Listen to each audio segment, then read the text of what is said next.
ओम शांति। আজকের অব্যক্তবাণী 15-3-1972। ত্যাগ আর ভাগ্য। তো বাবা আমাদেরকে বোঝাচ্ছিলেন কি আমাদেরকে এখন কম খরচ বালানসীন হতে হবে। তার মানে আমাদেরকে এখন বাবা বলছেন কম খরচে অধিক লাভ করতে হবে। বাবা বলছেন দুনিয়াতে লোকেরা স্থূল ধনের ক্ষেত্রেই খালি কম খরচ আর অধিক লাভ করার চেষ্টা করে, হ্যাঁ না? যে কোনো কাজ একটু কম টাকায় হয়ে যাক বা বেশি টাকায় একটু বেশি জিনিস নিয়ে আসতে পারি, স্থূল ধনের দিকে বেশি নজর থাকে। কিন্তু বাবা বলছেন এই সঙ্গম যুগে আমাদের কাছে অনেক ধরনের খাজানা আছে, সময় আছে, সংকল্প আছে, শ্বাস আছে। তারপরে বাবা বলছিলেন এই যে সংকল্প আমাদের, এই সংকল্পটা আমাদের সবসময় যেন শ্রেষ্ঠ হয় আর সমর্থ হয়। বাবা বলছে দ্বিতীয় হলো সময়। বাবা বলছে সঙ্গম যুগের এক একটা সময় হচ্ছে অনেক অনেক জন্মের, বহু জন্মের উপার্জন সঞ্চয় করতে পারে। সেজন্য সময়কে আমরা যেন ব্যর্থ নষ্ট না করি। তারপরে বাবা বলছেন ऐसे ही जो श्वास अर्थात हर श्वास में बाप की स्मृति रहे, अगर एक भी श्वास में बाप की याद नहीं तो समझो व्यर्थ गया। বাবা বলছে একইভাবে আরেকটা হচ্ছে আমাদের শ্বাস, বলছে প্রতিটা শ্বাসে আমাদের বাবার স্মৃতি থাকা দরকার। যদি একটিও শ্বাস বাবার স্মৃতি ছাড়া হয়ে যায় তাহলেই ধরে নাও সেই শ্বাসটা মানে ব্যর্থ গেল। তো শ্বাস কো ভি ব্যর্থ नहीं गंवाना। তাহলে বাবা বলছে মানে এতটা টেনশন দিতে হবে আমার শ্বাসও যেন ব্যর্থ না যায়। ऐसे ही ज्ञान का खजाना जो है उसमें भी अगर खजाने को संभालना नहीं आता, मिला और ख़त्म कर दिया तो व्यर्थ चला गया। আর তারপরে বাবা বলছে আরেকটা খাজানা আমাদের কাছে যেটা আছে সেটা হলো জ্ঞানের খাজানা।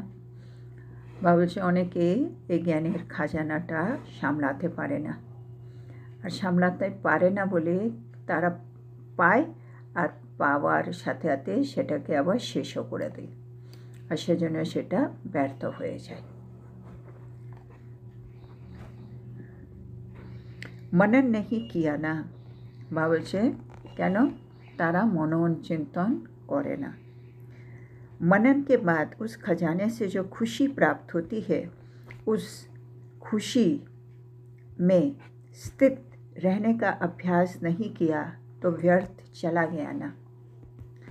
বাবা বলছে জ্ঞান কীভাবে ব্যর্থ যায় বাবা বোঝাচ্ছেন। বাবা বলছে যখন আমরা কোনো জ্ঞান পাই, মানে আমরা যখনই মূলি পড়ছি অনেকগুলো পয়েন্ট পাচ্ছি জ্ঞানের, ওই জ্ঞানের পয়েন্টগুলো আমরা অন্য কাউকে শুনিয়ে দিলাম, তারপরে আমরা লিখেও রাখলাম, কিন্তু একটা সময় পরে ওটা ভুলে যাই, তার মানে ওটা বাবা বলছে ব্যর্থ গেল। তার জায়গায় আমরা কি করব, জ্ঞানের পয়েন্টটা আমরা নিলাম, সেটাকে নিয়ে অনেকক্ষণ বসে মনন চিন্তন করলাম, বাবার সাথে রুরিয়ান করলাম জ্ঞানের পয়েন্ট নিয়ে।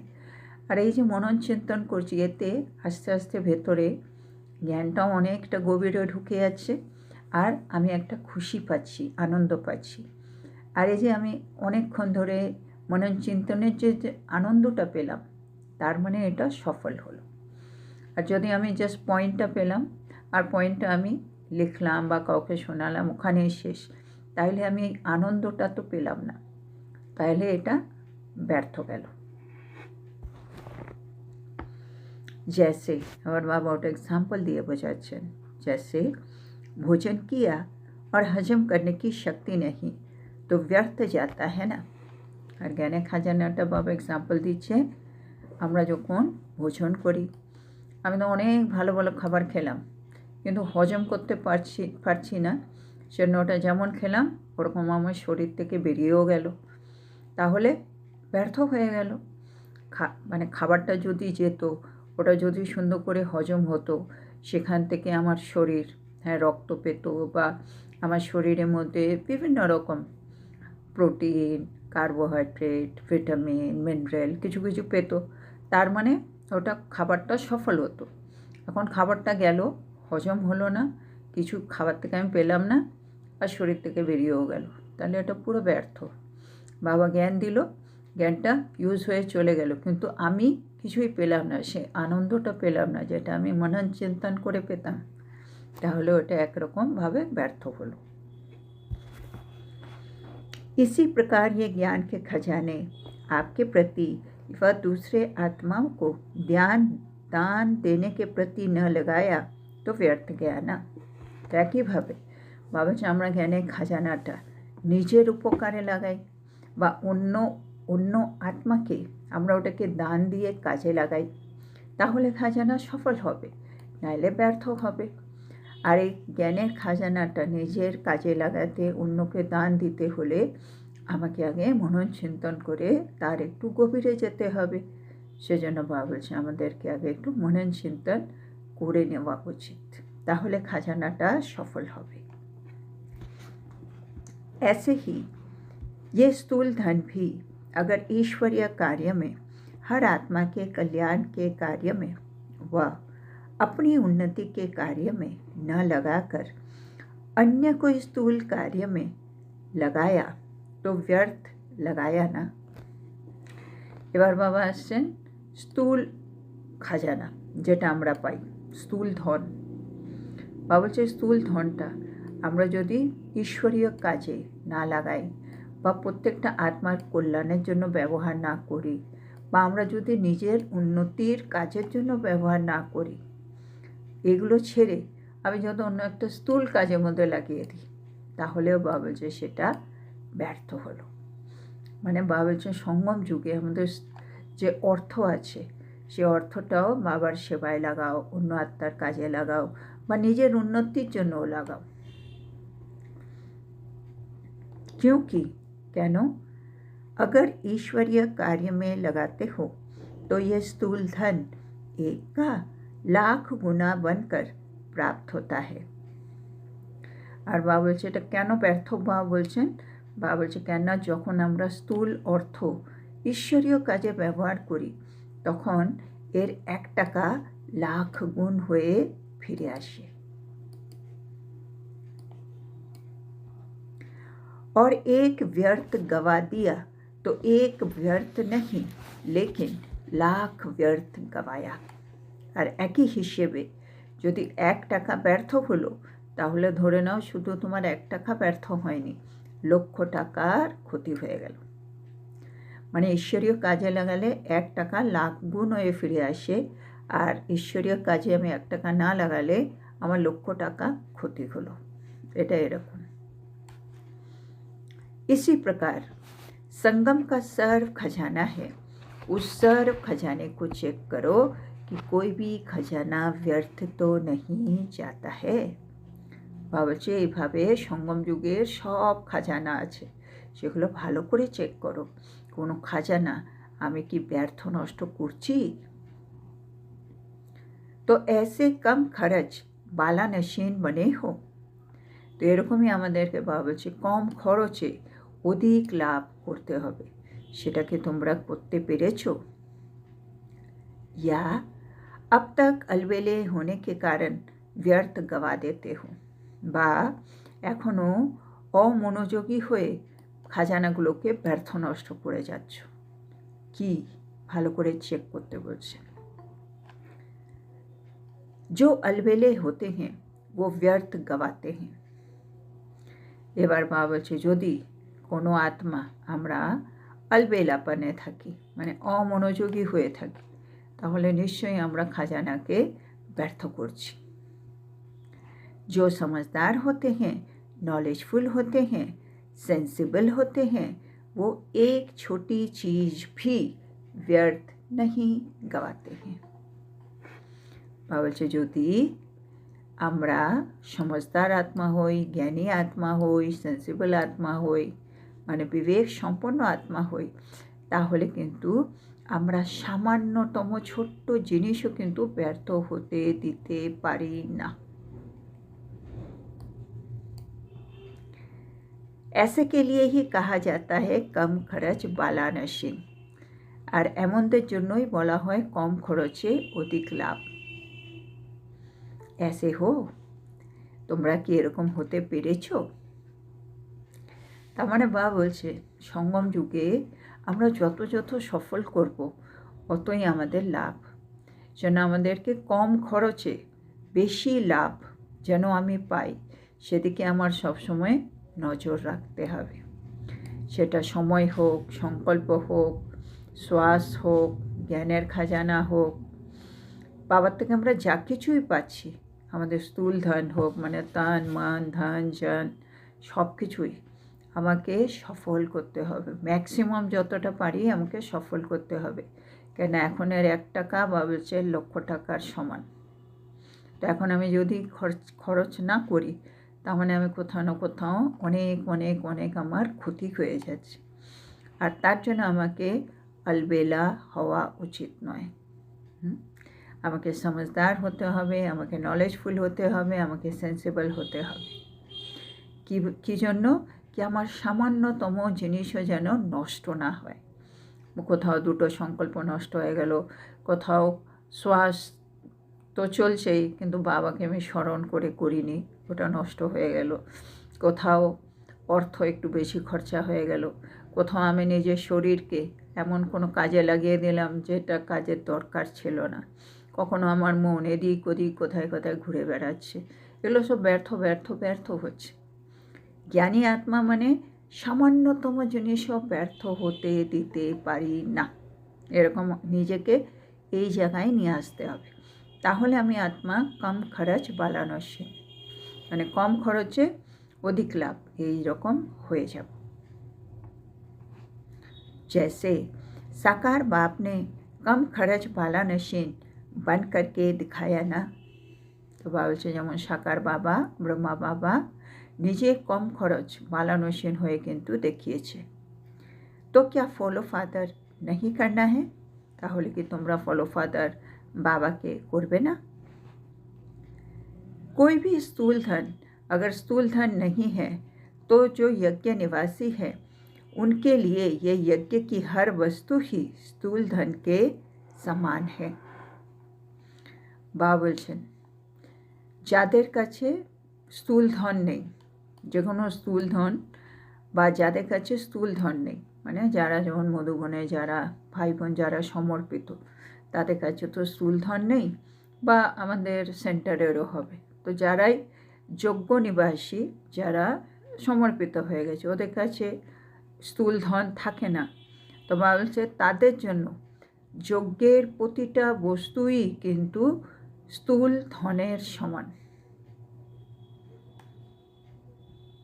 अगर यज्ञ की कोई भी वस्तु व्यर्थ गवाते हैं तो वो कम खर्च वाला नशीन नहीं कहेंगे। মানে যজ্ঞের প্রতিটা জিনিস হচ্ছে স্থূল ধনের সমান।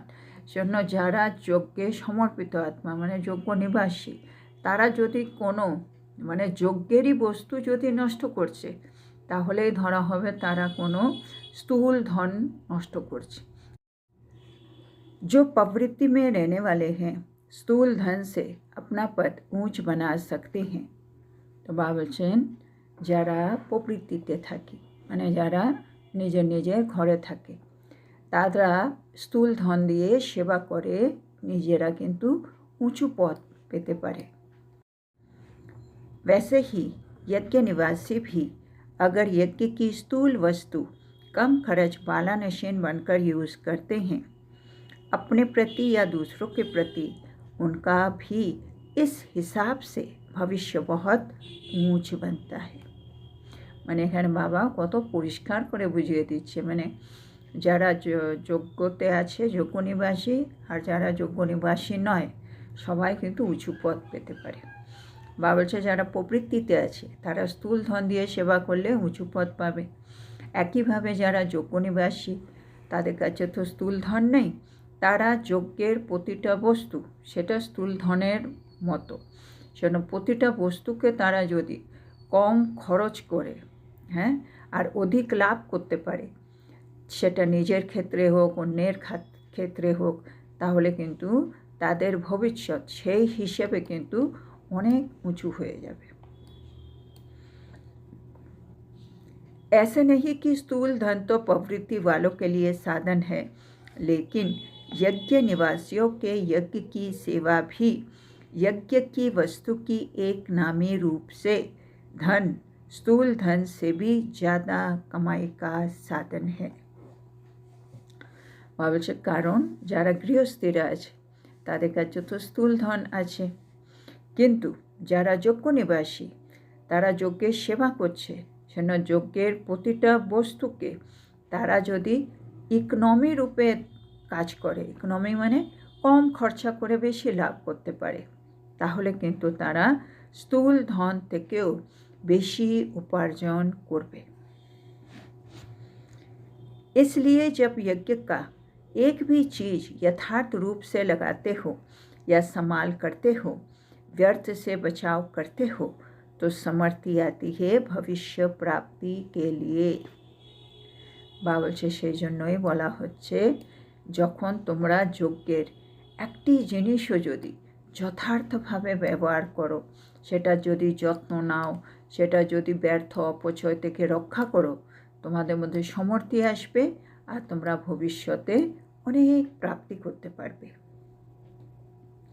व्यर्थ से बचाव किया, अपना भविष्य बनाने की प्राप्ति हुई ना।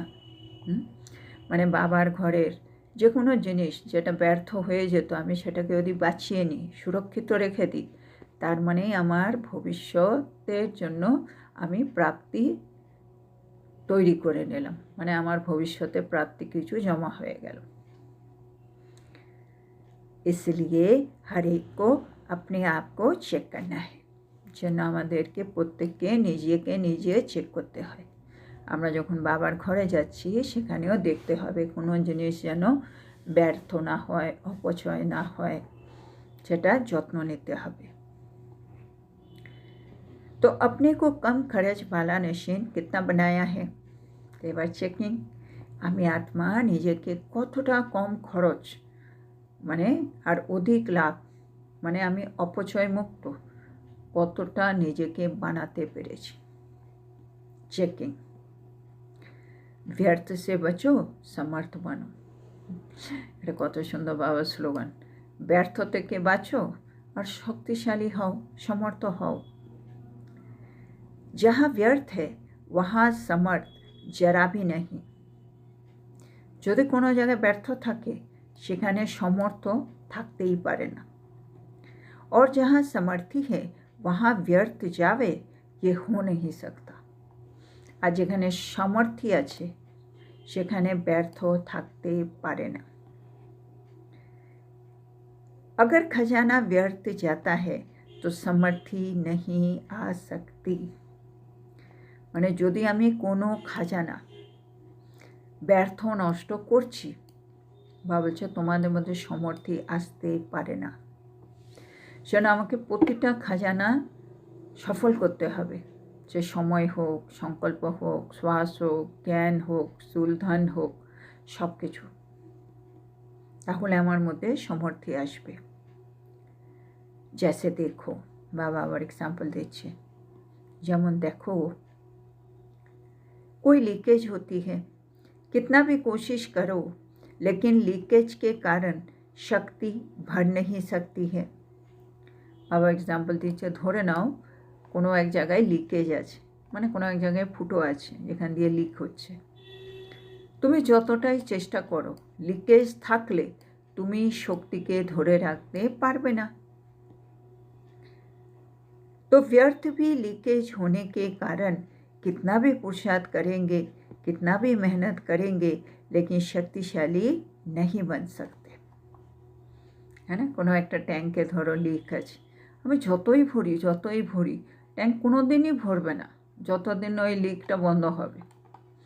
তো বাবা বলছে আমাদের জীবনে ব্যর্থ এটা একটা লিকের মতো, আমি যতই পুরুষার্থ করি না কেন, যতই পরিশ্রম করি না কেন, যতক্ষণ ভিতরে আমার লিকেজ রয়ে গেছে আমি আত্মা শক্তিশালী হতে পারি না। इसलिए লিকেজ को চেক করো, সেই জন্য লিকেজকে চেক করো।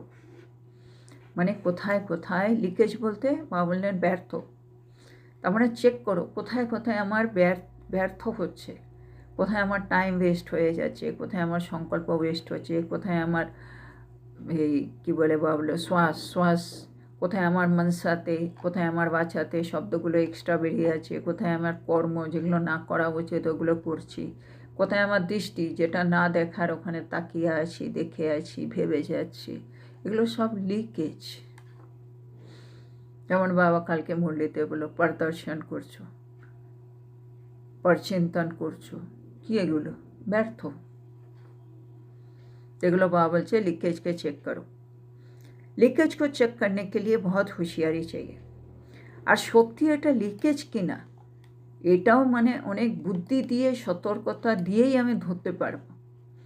আমি আমার কোনো বন্ধুর সাথে ধরো আধ ঘন্টা বকবকি করে আছি, জ্ঞানের কথাই হয়তো বলছি, কিন্তু সেটাও কিন্তু এক জায়গায় ব্যর্থ হতে পারে।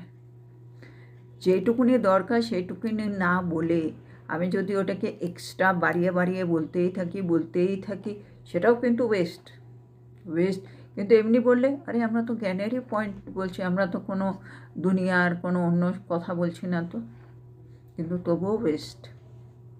সেজন্য বাবা বলছে মানে সত্যি লিকেজটা চেক করা, এটার জন্য অনেক বুদ্ধি আর সতর্কতা কিন্তু দরকার আছে। कई बार बाबा सुंदर एग्जाम्पल दीजिए, कई बार लीकेज तो मिलती नहीं है। अनेक समय बाबा से खुजले तुम्हें देखबे लीकेज पावा जाच्छे ना। बहुत होशियार होते हैं, नॉलेजफुल होते हैं, वो लीकेज को कैच कर सकते हैं, है ना। अनेक समय মানে কোনো টায়ারেও মানে ডেইলি দেখি হাওয়া কমে যাচ্ছে, কিন্তু আর ওখানে গ্যারেজে নিয়ে গেলে আর ধরতেই পারছে না, লিকই খুঁজে পাওয়া যাচ্ছে না কোথায় লিক, কিন্তু বোঝাই যাচ্ছে লিক আছে, কেন হাওয়া থাকছে না। একই ব্যাপার, আমি ভাবছি সমর্থী থাকছে না, আমি শক্তিশালী হচ্ছি না, তার মানে আমার লিকেজ আছে, কিন্তু ওই লিকেজটা আমি হয়তো ধরতেই পারছি না কোন জায়গায় লিকেজ আছে। তো সেটা বাবা বলছে অনেক সময় লিকেজ ধরা পড়ে না, সেজন্য অনেক অত্যন্ত বুদ্ধিমান হতে হবে, নলেজফুল হতে হবে, তাহলেই আমি লিকেজগুলো ধরতে পারব।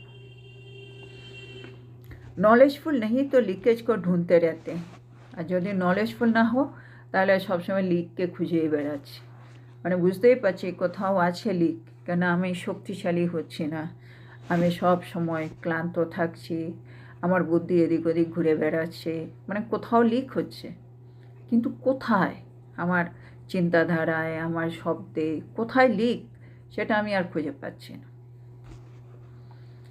तो अब नॉलेजफुल बन के चेक करो तो व्यर्थ से समर्थ हो जाएगा। সেটা এখন নলেজফুল হয়ে দেখো, মানে নলেজফুল বলতে বাবা যে জ্ঞান শ্রীমত দিয়ে বোঝো, মানে বাবা যেটা যেরকম বলেছে ওই রকম হলেই ওটা সফল, ওইটা থেকে একটু এক্সট্রা হয়ে গেলে ওটা আবার ব্যর্থ হয়ে যাচ্ছে।